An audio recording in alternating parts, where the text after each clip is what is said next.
Welcome to Satya, your podcast on spirituality and spiritualizing your daily life. My name is Sana, and today I am speaking with Maria Blandine Dalpé about the awakening of the soul through Eros.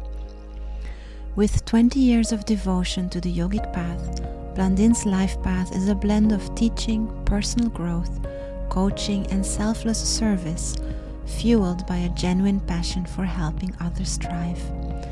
And today, she will help us thrive with her notion on the awakening of the soul through Eros. I hope you enjoy this episode. Welcome, Blandine. Thank you for having me. Very good to have you here. I feel very excited because you've been my teacher for several years. And I feel very grateful to have you here and to share your knowledge here on the podcast. Well, I'm very happy to be here to support you in the way that I can. Great. I would like to start with the question that I usually ask. What is spirituality for you? Mm-hmm.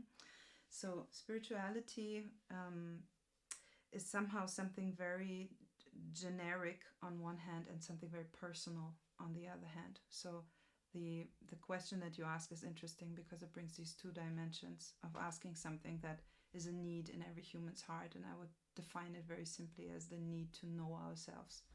So after we have food and shelter and sleep covered, then we will arrive at a point where we want to know who we are.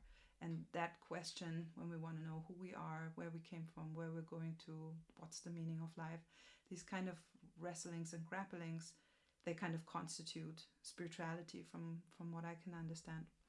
And how that personalizes is basically in how does that seeking translate into my everyday life, right? So maybe someone is seeking that the answer to the question who they are in an externalized experience, in expressing into art, into poetry, into a job, and so on. So, but maybe they are seeking to find an answer to that question more internalized, so through spiritual practice or through readings of philosophy or the alike, right? So for me, my spiritual practice, that would be my personalized spiritual experience, so to say, my spiritual practice, which is seeking to the answer to the question, who am I, is, first and foremost, I'm a yogi, so I love to practice yoga, I love to practice meditation, these kinds of things.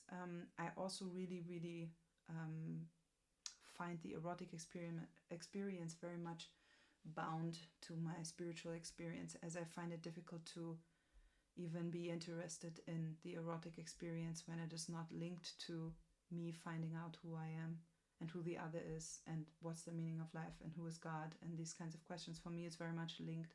So I do make use of the erotic experience for my personal spiritual practice as well.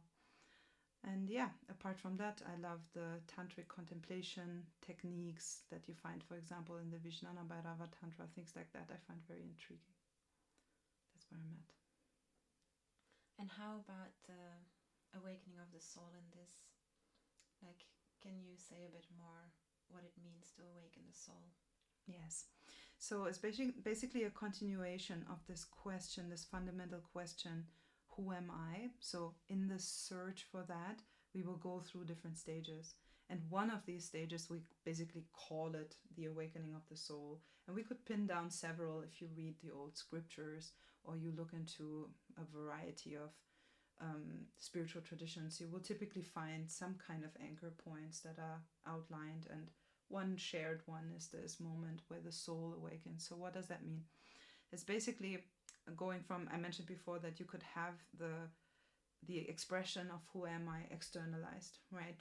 Typically people find a certain sense of self in the work that they do, or in a family that they create, or in, I said also the example of art that they might create, or things that somehow we externalize and then can see ourselves like in a mirror, we could say. And relationships are a big factor as well, like to notice who we attract into our life, who we choose to spend our time with, right? That will tell us a lot about who we are. And there's all these, little memes and comments like, show me your friends, and I tell you who you are and stuff like that, right? And it's correct, it's true, right? Everything that we engage ourselves in is a reflection of who we actually are. And this somehow, like that stage of development is typically some kind of I don't want to say unconscious, but it's maybe like an indirect seeking, right? It's like, well, everybody has a job, so let's have a job. And then maybe as I have a job that everybody has, maybe I notice, well, maybe this is not my kind of job, right? Maybe I need another job because I'm not feeling mirrored, I'm not feeling expressed in this fully. So then, you have lots of Hollywood movies about this kind of storyline where, oh, I'm working in a cubicle and I hate it. Now I will become a blogger or a cook or whatever. Yeah. And this is, well, now my outer expression seems to be more closely expressing my soul, right? And then I find more fulfillment in that. But it's a bit more of an indirect approach somehow. But then once that outer, let's say, certain fulfillment of reflecting our soul ignites within us a yearning to actually look, where's the source point of that? Where does this come from? This wish to be, I don't know, a dentist and a husband and a poet or whatever, yeah? Where does that longing originate from? Yeah, all these things that I'm doing, they seem to say, I am this and that, right? They seem to be like little answers to the question, who am I? Yeah. So I can say, I am a dentist, or I am educated, or yeah, I am in a relationship. Yeah, all these are ways to describe who I am because I have a longing to know who I am. But once that idea of, well, who am I becomes more internalized, and it becomes more interesting to experience the beingness now in whatever I might be doing. I'm not saying, you from now on you need to just sit somewhere on a mountain and only think about who you are, but you could be attentive to the beingness while you're doing something, right? You could be aware that what you are seeking to understand through your work, for example, is who you are. Yeah. So once the perspective shifts towards the wish, the longing to know who we are, rather than to express something in specific, we tend to call that a gradual shift towards the vision of the soul. And the stronger that becomes, the stronger that wish becomes to just right now, beyond my work, my relationships, all these things, beyond that, who am I? Right now, I can feel that in this moment. The more I get interested in that, the more we talk about the awakening of the soul. And as an example that I like to use, this is something that might occur to us when we have a difficult experience. When like a loved one dies, or we have an accident, or something really difficult occurs in our life. What will happen is it shakes up our identification, right? Now we sit there, our world is shaken up. We don't know who we are without that person in our life, or we don't know what happened there when time kind of stopped while we were tumbling around in the car and our life was passing in front of our eyes within a split second. All of these kinds of beyond experiences that are not easily categorized in our normal way of thinking, they kind of bring about that big question mark. They bring about that strange feeling of, well, I kind of don't know who I am. Yeah, maybe I have some kind of idea in the outer world, but inside I really don't know very much about who I actually am. And I long to know because it's very unsettling not to know. Yeah. So this is how many people, when they go through difficult experiences, they will have this kind of bit of an earth-shattering re-identification, if you will. And this is often when we come a bit in touch with the reality of the soul. So the more that beyond normal ways of definition, who am I question, becomes alive in our day-to-day experience, this is what we would call the shift towards the awakening of the soul. Very often is correlated with the viewpoint of the heart in the spiritual sense. So it's a lot like sensing, experiencing things from the level of the heart, from a level of direct knowledge, direct contact, direct feeling, experiencing, that will propel us into the soul. And where does Eros fit in this picture then? Yeah. So Eros is a funny thing, right? So on one hand, it's this, let's just name it for what it is. It has something instinctual to it, right? Like the sexual drive is something that if you know the hierarchy of needs from Maslow, is something that you can research into if you're interested. Um, we have certain needs that are quite basic, as I was mentioning: sleep, food, shelter. This is the kind of stuff that needs to be fulfilled for us on a day-to-day level, if we even want to explore anything else in life, right? Because it first of all sustains the physical existence, right? And then soon after that, it will be about slightly less important things, and those slightly less important things are basically the procreational aspects. Yeah, there are more things to it, you can read it up, but the point is that sexuality is a very, very basic function of the human nature, and just biologically speaking, everybody has to deal with it, no matter if you are celibate or you are very active or you are identified as asexual or whatever it might be. You are dealing with that. You're giving it a name. You have some, like a certain sense of identity is gained from who am I sexually, right? Am I rejecting sexuality? Am I feeling it? Am I not feeling it? Am I loving it? Am I indulging into it? Is it satisfying? Is it not satisfying? Right? There's a lot of thought, a lot of identity around that in this day and age, in specific. And you might not be surprised that, of course, if you look into the Google questions, like most asked questions and so on, of course, all sorts of sexual questions are top of the list, because it's concerning us. Most of us, thankfully, do have food and shelter and sleep, at least to a reasonable degree. Not everybody, so I'm sorry for those of you who don't, but of course most of us do have that relatively okay and in check. So then the next level of interest will be, how do I procreate, right? And that involves our sexuality. So there is that part of sexuality that is rather instinctual, that is, without making it sound bad, but that is rather basic or biological, right? So there's that part. But then the thing is, when you get to the bedroom, something very interesting happens, because in a way it's an equalizer, right? It's, of course, not everybody's the same in the bedroom, but when we take off our clothes, there's something strangely equalizing about it, right? When you go to the nudie beach or something like that, it really doesn't matter if you are a CEO or if you are this or you are that, right? It's like you are right now identified through your nude physical form, which is very different than being identified with what you're doing in your job, right? It's very much a here and now sort of thing, right? It's not, you don't go to the nudie beach with all the charts and all the pictures of your portfolio of what you have been doing before, right? Now, I'm not suggesting that everybody on the nudie beach has sex, but what I'm suggesting is that nudity, or this kind of unveiling of the body, it creates a certain unveiling of a sense of self as well, right? Like, how do we relate to our body, which is very much present here now with us. We don't need to explain anything about our body, right? When we go to a party and it's a normal party and you are dressed, right, then people will ask you, well, so who are you, right? They will want to know something. Please tell me stuff. What have you done in the past? How have you identified yourself before? But interestingly, on a nudie beach, as much as you could talk about that, it's not as obviously needed, right? Because there's some kind of sense of equality, some kind of sense of connection that is simply there when you take off your clothes. So there's something interesting that happens when you go to the bedroom, and that you can pay attention to in order to know yourself more, right? So simply the bedroom experience of whatever sort it might be tells you a lot about who you are in a very down-to-earth and nearly primordial sense, we could say.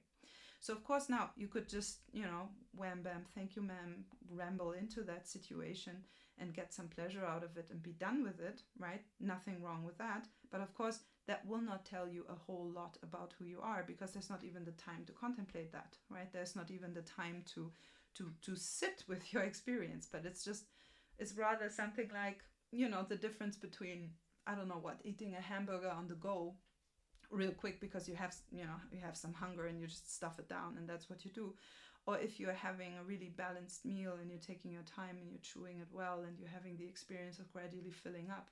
There's a big difference between the two, even though they effectively do the same thing, right? And it's the same in the bedroom. It's like, yeah, what drives us there initially is a certain urge, is a certain need, even just a biological push, right? The evolution of millions of years pushing us to seek the bedroom experience, right? But then what do we do when we arrive there? That's a very, very interesting question, because it could be many different things, right? And people tend to have all sorts of interesting ways of relating to their bedroom experience. There can be a lot of projection around that, a lot of shame, of course, that's like a classic. It can be even like a way of expressing things that we don't express in our day-to-day life. Yeah, if you think of the CEO who's like, I don't know what, very bossy and uptight in his normal job, and then at night he goes to his dominatrix and gets himself beaten up all night or something. I'm not suggesting that you should do that, but it's an interesting interesting observation how people try to complete their sense of self by what they do in the bedroom. Yeah, they try to balance some things out. Of course, it doesn't work when you're not particularly conscious about it, right? That's another strange thing about sexuality, that it could really go down quite dark alleyways, right? Nowadays we see that a lot with porn addiction and stuff like that. But on the other hand, it could really bring you a lot of revelation about yourself. It could bring you into a contact with your naked soul, so to say, right? So this is how eroticism, if you dare to go there, can become an extraordinary tool of seeing yourself, an extraordinary tool of using the immensity of the energy that happens in the bedroom, that draws two naked bodies together. If you just think about it from the perspective of a child, most children, when they see any kind of, oh God, there's some kissing going on, or now comes some kind of strange, even just slightly steamy scene in a movie or something, they're probably like, it's icky, it's disgusting. Because if you look at it from the scientific point, it kind of is disgusting. It's like two naked bodies and they kind of bump into each other and they sweat and they stink and it's weird, right? But then on the other hand, it's super magical. So what exactly happens there? It's a very raw experience, right? And it's not by coincidence that from that experience life can be created, which is another weird thing, that we can grow a person in our tummy and then kind of, have that creational experience and then push it out in a wild manner to bring a person into life. Yeah. So all of these things relating to sexuality, they have that intensity to them. They're extremely charged. They carry, as I said, this evolutional push. And of course, if in that moment, instead of only being swept away by what is going on, but allowing to kind of, rather than being swept away by the wave, kind of surfing the wave, and in the same time remaining aware of what's going on. Who am I? What's happening to me right now? What am I seeing in the other? How am I seeing myself? It's extremely revealing. And of course, it's a very tantric approach, and you will find this in the tantric scriptures if you want to read more about it. And what could be signs that we are awakening the soul in this way? In the erotic way? How do we know that this is what we're doing and we're not just having some pleasurable experiences or some interesting states, or like, how do we know we're really taking that route of awakening the soul? Yeah, so first of all, nothing wrong with having pleasurable experiences and wonderful states, right? that's wonderful, right? That's the whole point. You have, as you have those experiences, you get to know yourself, right? So yeah, the difference between, we like to call it in Tantra, we like to make this distinction between sex and Eros. It's just to give it a nomenclature, just to give it some words to understand what we're saying, right? So when we speak about sex, in this defined context, we would say that power that drives us into the bedroom is invested rather in an unconscious way, which means often there's a certain element of being instinctual, a certain element of separation even in that experience. Yeah, because that's typically what unconsciousness does. It doesn't help us to realize how we are all unified. Yeah, as we go unconscious, we go more instinctual. We typically go more into experiences of violence or experiences of, survival, basically. Fair enough. So what we want to do when we experience Eros is we take that same force that drives us into the bedroom in the first place, actually the same force that makes us create anything. We call it even the creative force. And as that creative force is invested into consciousness, into unity, into love, into wisdom, then actually we will find our soul right there in the intensity of the experience. That's the interesting thing. So what you were talking about, the pleasure, the beautiful states, they become a fuel to realize the oneness of our being with all things, right? So, and on the way there, that's what we call the soul awakening. When that starts to happen, that's what we call soul awakening. As it becomes more and more complete, we even call it self-revelation. This is when I have a profound intuition of the answer to the question, who am I? When I realize more what that means, that's what I would call a self-revealed state, for example. So if I'm there in the bedroom and I'm having a good time and I'm simply, without making it sound awful, but I'm simply lost into the experience. I'm having a good experience, wonderful, nothing wrong with that, yes? But I'm lost into that, as in I am not attentive to what is going on. I'm not really even myself in that moment. Let's say, I have a beautiful bedroom experience and it's hard for me to recall the states the next day. Even though maybe I had a very beautiful experience, yes, but I can't recall the states. Well, clearly I wasn't particularly conscious in that moment. And if I'm not conscious, then who is there, right? If it's not me, the one being conscious there, then clearly, I can't really take that experience into my soul. It cannot really affect me. It's like, we could say it's a little bit lost in time, right? It happened and now it's no longer carried within me because I didn't pay attention to what was going on. Yeah. But any experience that I have consciously, and maybe I even repeat it, and I go deeper and deeper and deeper into it, I get the fullness of that experience. And as I have the fullness of an experience, I also get a more and more full experience of who I am in that experience. So in the case of the lovemaking games, one very, very helpful point is that it is at least inwardly systematic. So as I return to the bedroom experience, it's always me returning. The fullness of me is returning to the bedroom experience and is making another step. It's like all the beautiful lovemakings that I have, they gradually become like a journey into myself. Each time going a little step deeper, right? Each time discovering another area of myself. Yeah, even including discovering, I can also feel pleasure when I'm touched in this and that way. I wasn't aware of that, yeah. So it lifts us out even of the simple patterns that we have, that we kind of run, the moves that we have when we get to the bedroom. Well, I do like this and like that, and then that's pleasurable for my lover, and this is pleasurable for me, and maybe I even have an orgasm or something, and then this is how we do, and then it's nice, right? But then when I'm running on a pattern, then I'm not really exploring, right? It's more like going to the supermarket and picking up what is on the to-do list and then going home. It's like an effective task, but it's not an exploration. It's not like a walk in the park where I'm enjoying and I'm seeing the flowers and I greet the people and I'm inspired by the beauty of the sky, and nobody can tell how long I will stay because I'm having a moment with the everythingness, right? And it's the same in the bedroom. I can go there, I can make my moves, go down my to-do list, have a rather nice experience, and maybe even having a deep experience, but it kind of stays at a similar level each time, right? Then it becomes a bit the supermarket experience.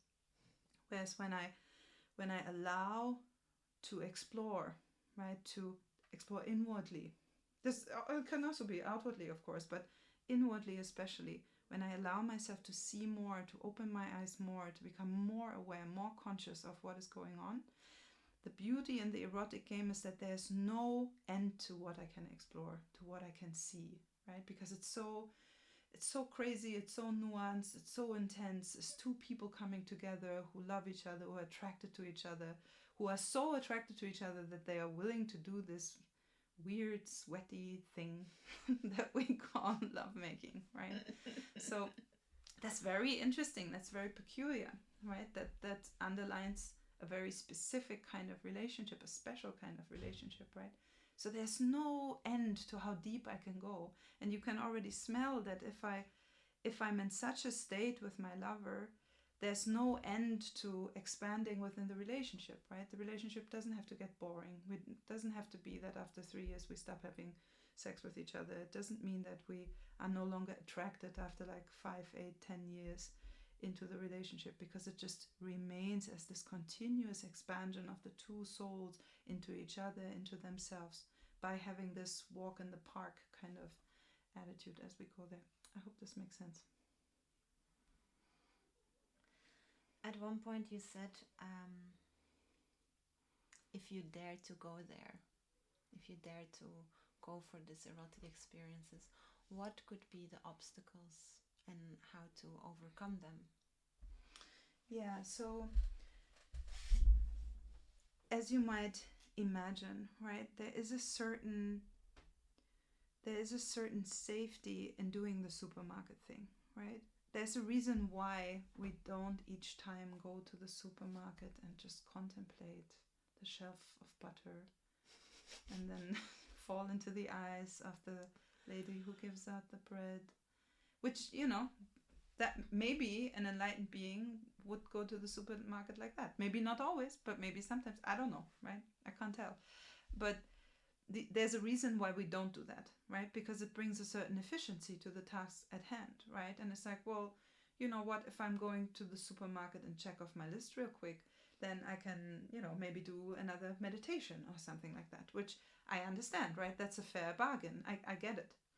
But there's also, of course, something lost if we only ever experience the spiritual exploration when we're on our yoga mat or on our meditation pillow, or I don't know what, in front of our Bible, whatever your path might be. If we only ever experience it there and it doesn't spill over to our supermarket experience, well, then something is lost, right? There's like a split between our daily experience and our so-called spiritual life, right? And that cleft can become bigger and bigger and can become very unsatisfying. So in the tantric viewpoint, what you do is you want to be able to do both, right? You want to be able to tick off a to-do list when that's the moment, and you want to be able to completely see the magical beauty of the everythingness also in the butter shelf, right? So that they don't need to contradict at all. It's not like the to-do list only happens in the supermarket and then the eternal exploration happens in the bedroom, because if there's this cleft, it's very likely that you will hit some kind of glass ceiling. So what I'm trying to say is there's a reason why we systematize things, right? And we will tend to do that in the bedroom as well. Even if we are super tantrics and we make love for, 8 to 10 hours, and we do the awakening of the chakras in a systematic manner, and whatever we do, it can be very easy to fall into some kind of moves. And the moves are, I'm not talking about outer moves, I'm a lot talking about inner moves. Yeah, this floats my boat, this floats my boat, this attracts me, this I like, this I like. This kind of, this I like, this I don't like, is a kind of distinction that we make at the level of Svadhisthana chakra, the sexual level, so to say, that creates a certain dichotomy, it creates a certain separation in the different experiences that we can have. So it takes, if you just take this, yeah, what do I like, what do I not like, it takes a lot of courage to sit in front of this categorization and to just admit that this might not be the end of the story. Yeah, just to admit, okay, it might be that I could have a profound orgasmic experience just breathing and looking into my lover's eyes. Yeah, because it's like, what are you telling me? This is, yeah, okay, it's kind of interesting, but it's also annoying because I'm here with my to-do list. Yeah, I'm getting the butter and the pickles and the bread, and then I'm out of here. There is something like that, just simply in the way that our consciousness is structured, and it will come out in the lovemaking game one way or another, right? There will come a moment in time, if you are a good tantric and you are there doing your 2-3 hours of lovemaking, then you are like, I think I'm kind of done. I want to go to bed. And I'm not saying that that's wrong. Yeah, sometimes it's the moment to go to bed. It's not the moment to continue. But the point is that we will have a certain way of being used to stuff. We will be used to finishing at a certain hour. We will be used to doing a certain sequence of a certain something. but even more so, we will be used to have a certain attitude in front of stuff. We will have a certain want in how we want to be touched, how we want to experience some pleasures, how we, a certain way of consuming that experience in such a way that it will give me what I like. Yeah. And whenever we do that, we will remain in a certain comfort zone within our own self, which is normal. Everybody does it to a certain extent, right? So there we are with our nice experiences that we enjoy and that we have, and so and so. And of course, it means, well, we are operating within a framework that we are kind of used to and that has proven well, has proven to be nice. Okay? So to just open to the fact that maybe I haven't yet found the philosopher's stone there in the bedroom, and that it might be nice to expand my vision. It's not so much about, of course, do something new, mix it up, whatever. Yes, those are outward tools, those are externalized tools, but it's more about maybe your viewpoint is not yet as so and so as you think it is. Yeah, maybe your moves are not the only moves that there will ever be. Yeah, maybe your way of approaching eroticism is not yet touching you as deep as it could. Yeah, but there is something, we are so defined, so identified with how we see ourselves sexually, that it's nearly as if standing up against ourselves, if you will. Yeah, standing up to the reign of the patterns of we call it the ego sometimes, to stand up against that and to say, well, I want to see who I am beyond that, right? And that it always requires courage. If you step onto the limit of anything, it requires courage. There's just no way around it. And if you are going to the bedroom and there's not some kind of moment where you are manifesting courage, it can be a beautiful, enthusiastic courage. It doesn't have to be filled with fear, right? But if there's not a moment where you're like, okay, we're doing this, I wish to explore more deeply, I wish to see more, I wish to see more of God in this experience, more of my heart, more of who I truly am. Yeah, or wherever you are currently in your story, in your exploration, in your journey. If there's not such a moment, you're probably in the comfort zone, right? Which never mind, it's okay, but it's not then anymore a profound spiritual exploration. So this is why I say it needs courage, because it will point at the naked truth inside of us. We will become aware. How is the energy flowing? How is it not flowing? How orgasmic is my experience? How fulfilled am I? How frustrated am I after the lovemaking game? How heavy am I? Am I, integrating the energies? Am I in a state of samadhi and like a spiritual bliss, unified with all things? Or, where am I at? And when I really honestly look at these things, I see myself. It's like looking at myself naked in the mirror on all the different levels of the being, if I'm for real about it, right? So this is why I mentioned this aspect of courage being very important. And then what would be the signs that we are, because you mentioned there about coherence, or actually you mentioned about this cleft between some of the daily life and how we are in the bedroom, and then that coherence between the two would be a sign that we are coming closer to this awakening of the soul. Right, because maybe you have noticed that when you get into the bedroom, yeah, even interestingly, let's say you prepared the bedroom very beautifully and there's nice music and it's nice light and it's very obviously an erotic atmosphere, yes, and you come in there in your day clothes, like whatever your work uniform is or whatever it is. Yeah, you come in there, you nearly feel the wall, yeah, between your normal sense of self, your social self, and whatever is going to happen in that room. Yeah, you will feel the difference.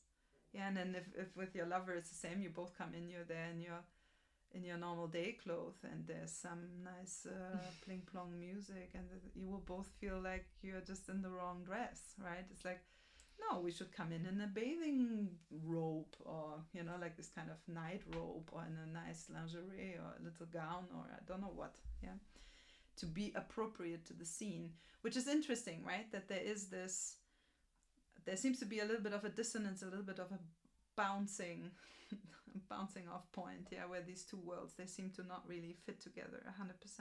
So this kind of lends itself to understand that we have a certain way of presenting ourselves into the world, which basically, that the way that we present ourselves into the world is to say, I just want to operate right now and not fall into the abyss of the beauty of the eyes of the baker that I'm getting my bread from. Yeah. It's too much. I don't know how to sustain that. This is too existential for my day-to-day functioning. And now I'm coming to the bedroom, and it's like the whole atmosphere is just an invitation of letting go of that wall. Yeah. And saying, well, now I do want to fall into the abyss of the existence of your being. Yeah. If I'm being at least somewhat interested into a deeper exchange between the two lovers, right? So there's a very, very, very clear dissonance between the two. That is this kind of the social masks, the social ways that we present ourselves, and then taking down the clothes, making ourselves naked in front of the other one. So the more we would be able to remain in a certain contact with the profound nature of our being as we are out there. Now I'm not saying to enter into shock therapy mode, where now you're just dropping from one abyss of a pair of eyes into another. You will need to see how you grow into that, how you move within the world from the viewpoint of your heart. Basically, it takes a little bit of playing with that. I don't want to say training. It is a sort of training, but it's a heartful training. It's not maybe as rigid as the level of personality might imagine. So when we allow ourselves to remain also aware of the depth of existence while we are doing our social things. Yeah, so you can do as a spreadsheet, being aware of your beautiful spiritual existential nature is possible. We can even be, in a very interesting, beautifully paradoxical way, we can be more efficient doing our spreadsheet when we do it from our heart. This is the interesting thing.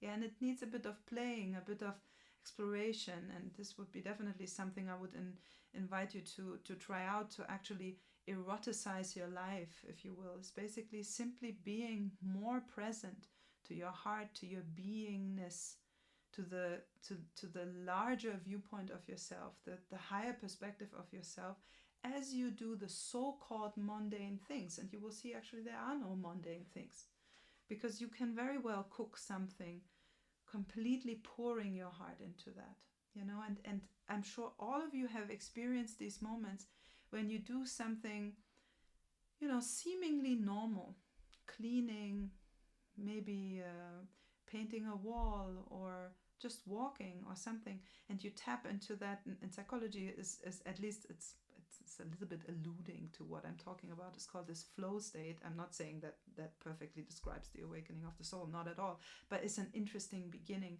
when we tap into that flow state where we just are with what is going on, and we are kind of attuned to what's happening. That's starting to flirt with the reality of the heart, with the viewpoint of the soul. If I do that very consistently throughout my day, it will not feel at all weird to come to the beautifully decorated, loving, erotic atmosphere of the lovemaking that we talked about at the beginning of this answer. So as we come to our lover and we undress, it's actually not at all, as weirdly taking off an armor or something, as it might be when we are still more immersed into these social masks that we might be wearing. But when we are more and more from the viewpoint of the soul, more and more from the viewpoint of the heart, of simply being with whatever we are doing, pouring our heart into even the simplest tasks, we will notice that wall that seems unavoidable, it actually dissolves. And we are just the same when we paint, just the same when we cook, just the same when we fill a spreadsheet, just the same when we teach, just the same when we make love. Yeah, and this creates this coherence. Of course, the more instinctual our sexual experiences are, the less it's possible to create a link. Yeah, because it's like, okay, yeah, if you're so-called an animal in the bedroom and then you're very uptight in the work, well, how do you square that, right? But if you are you in your work and you are you in the bedroom, now you start to have a perspective of the soul, like, and you feel like you don't feel like putting on another mask onto yourself, and then here's my sex mask, and here's my job mask, and here's my this mask, and here's my that mask. Yeah? That would be the game of the personality. But the game of the heart is, it's always you, it's always the same one. From your own experience, what has been your biggest revelation in, so to say, using Eros as a way to awakening the soul? Well, I would say how effective it is. It's the most powerful energy in our being. It's an energy that creates new life. It could, right? I'm not saying it does each time, but it could create new life. So it's very, very, very powerful force. And when that force is directed just simply through our consciousness, through our inner choice, through our intention, is through our attitude, is oriented towards union, is oriented towards consciousness, is oriented towards love, is oriented towards wisdom, it goes extremely fast to develop these kinds of states, these kind of capacities within our being. Because it's kind of like, before, my teacher actually likes to say this, before we have this big, nice, super fast car. Yeah, but it sits in the garage and it doesn't have any fuel in it, or the fuel is kept in a bunch of containers on the back seat. It's not in the tank, right? So yeah, you have an amazing car, but now what? Yeah, but when you start to engage erotically, then what you start to do is you put the fuel, which is that immense energy that drives us to want to engage with other people in an erotic way. We put that energy into the tank of the car through our intentions, through our choices, through our attitude, and all of a sudden the car just takes off. Our whole being just takes off into a totally different direction. And you can really see that even from one lovemaking to another, you can tell, in this lovemaking, I was really focused on pure existence, or on wisdom, or on love. I really kept myself focused upon this, and I can feel that frequency, that attitude in my being days and weeks and months after, vibrating more and more intensely. So even just one lovemaking game can really make you ignite those like dormant aspects within your being very, very powerfully. And of course, if then it's accumulated in time, this I noticed more recently, that when you get really, really systematic about practicing this, each time you make love, you invest the energy into that soul awakening, into that answering to the question of who am I, again and again and again. It accumulates in time so quickly that you find yourself on this intense, exhilarating spiral upward into the soul awakening, basically. So my revelation is the efficiency of it, how immensely fast it is, and of course very pleasurable. And such a powerful force, because you make this analogy now with the car, but such a fast car, like when you crash it, it's much worse than when you bump into something with a slow car. Like, such a powerful force is also more dangerous. Well, dangerous, I don't know, but maybe it invites for more responsibility, let's say. I mean, definitely the creative force in our being, right? So that energy that I could either invest towards the instinctual, or what we call sex in Tantra, or to the uplifted, which we call Eros in Tantra. Yeah, so I could allow that energy to fuel either things that are more separative or instinctual in my being, or things that do awaken my soul and that bring wisdom and love and so forth. so when we look at this image, that there is this neutral energy, the creative force. It has two ways of being invested. That force, that creative force, right? If I have a huge barrel full of it, I could have that huge barrel flow down, and definitely that might not be the nicest experience, because then I will experience a lot of instinctual impulses, a lot of separative impulses, a lot of urges and itches and instincts and all of that, right? So that can be something, dangerous, sure, even dangerous, because I might even get tempted to engage in some actions that are really not very beneficial, or even of a criminal nature, God forbid.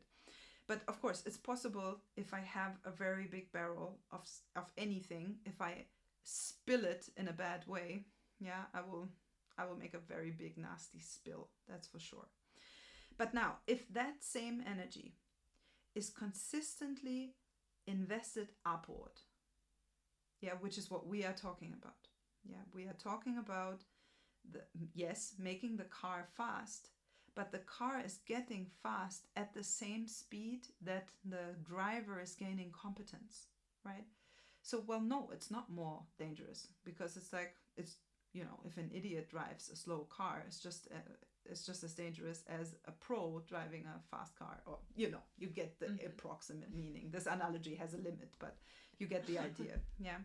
So the point being that it might look like a handle with care kind of situation, and I'm not saying it's not, because of course everything, when we develop ourselves, it's always good to be careful, it's always good to pay attention. That's what this whole journey is based upon, right? But I wouldn't want to suggest that it's that there's a massive danger in having erotic experiences that are true erotic experiences, because it's not. If we can talk about the danger in the first place, then it sits in, okay, I have a big energy. Am I truly investing it upward, or am I fooling myself and I'm also investing it downward? Into the sexual, into the instinctual. So if we want to take good care, then we should take care there. If we very consistently, and this means from the hello, not only from we are sitting on the mattress now together, but any kind of interaction that we have with our lover, but also even with the world, if all our creative force is continuously invested upward, there's absolutely nothing to worry about. That's the perfect way of being. It's the least dangerous we can be. It's not dangerous, it's inspiring. It's dangerous to the masks and to these kinds of things, but it's for the people, for the souls, it's highly inspiring for everybody involved, right? So the so-called danger lies in making sure that from moment one you start investing yourself into the erotic rather than the sexual, and from there your capacity to drive the car, so to say, grows with the fuel that is within the car, so to say. What would be your last advice in this journey of awakening the soul through Eros? So we've been speaking quite conceptually in many ways, but what I would encourage everybody to do is to contemplate how, and to make it really like a very personal seeking, to contemplate how am I finding myself in my bedroom experiences. Because what happens is, when we just simply switch on the light of consciousness to the experiences that we're already having, naturally we will seek out that which is uplifted. I actually have this very interesting ongoing experiment that I'm doing in our yoga school in Thailand, because we keep teaching over and over this Tantra immersion, we call it. It's like a program, a retreat program. And over and over and over and over and over again, I ask groups of people, between like 30 and 60 people, something like that, which throughout the last 7 years have been maybe 5, 6 every year of such a size of group. So we're speaking of a few hundred, maybe even 1,000, maybe even 1,000 and a bit people. So it's a good N already. It's a good number of people, a good sample size. And we will ask them to just contemplate, and you can do that at home as well. You can contemplate, okay, what was my worst sexual experience? Now, please, a consensual one, yeah, not something criminal. An experience that you wanted to have, but it turned out it just wasn't very good. Yeah, so your worst consensual sexual experience, and then contemplate, why was it so bad? What actually made it so bad? Yeah, what about it sucked? Okay, and then you can think about, okay, what was my most beautiful, magical, erotic experience that I ever had, and why was it so great? Why was it so awesome? And the interesting thing is that through these thousands plus people that I've been interviewing with this question, they will then afterwards just bring together all the answers that they brought about. So it's not a totally scientific experiment, but you get the idea. So we will gather the answers onto a whiteboard, and the whiteboard after every group looks the same. It's shocking. The worst experience will always be about, we were not really in tune with each other, we were under the influence, meaning we were not particularly conscious, we were not really into each other, or it was just like very raw or very violent, or it was just like lame or something, right? And then and many more, but it will always boil down to, well, it was kind of unconscious, it was kind of instinctual, and we weren't really not into it that much, and there was no love, no care even.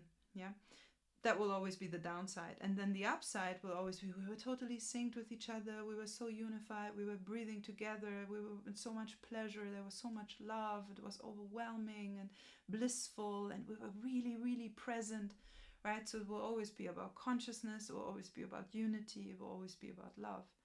And it's shocking how much it is the same. Each time I'm like, okay, this group, it will be different. Nope. This group, it will be different. Nope. Because this is a principle, it's a principle that we are talking about. So as you become aware and you start to notice, okay, am I going down right now? Am I investing myself into something that is more ego driven, that is more separative, or am I actually driven by something that wishes for the good and the unification and the love and the consciousness for both of us? Yeah, we have in Tantra this one motto of saying, my love is happiness is my greatest happiness, in the relationship, in the bedroom. And the idea of this is not to be a doormat, but the idea of it is to really wish for the profound unified happiness of the two beings, yeah, which will always reflect into one another. So when you really become aware of where are you going down and where are you going up, when you start to just watch yourself in the bedroom experience, you don't even need to analyze so much. In principle, you will start to spiral up gradually. When you bring consciousness to it, you will spiral up, because this is just what seems to happen. The good bedroom experience comes from consciousness, comes from love, comes from togetherness, comes from unity. For people who have nothing to do with Tantra, who sit there the first time and who answer to these kinds of questions. Yeah. So it's it's a very clear universal principle that we are dealing with. And that means if you become more and more aware of your bedroom experience, and you make some kind of choice to be more inspired from the soul, to be more inspired from love and unity, to invest yourself into that experience moment by moment, you will have effects of gradually moving towards the Eros and gradually investing yourself towards the awakening of the soul. It's for certain. Wonderful. Thank you, Blandine. Thank you very much for having me, and good luck, everyone. Bring the Eros into the world, please.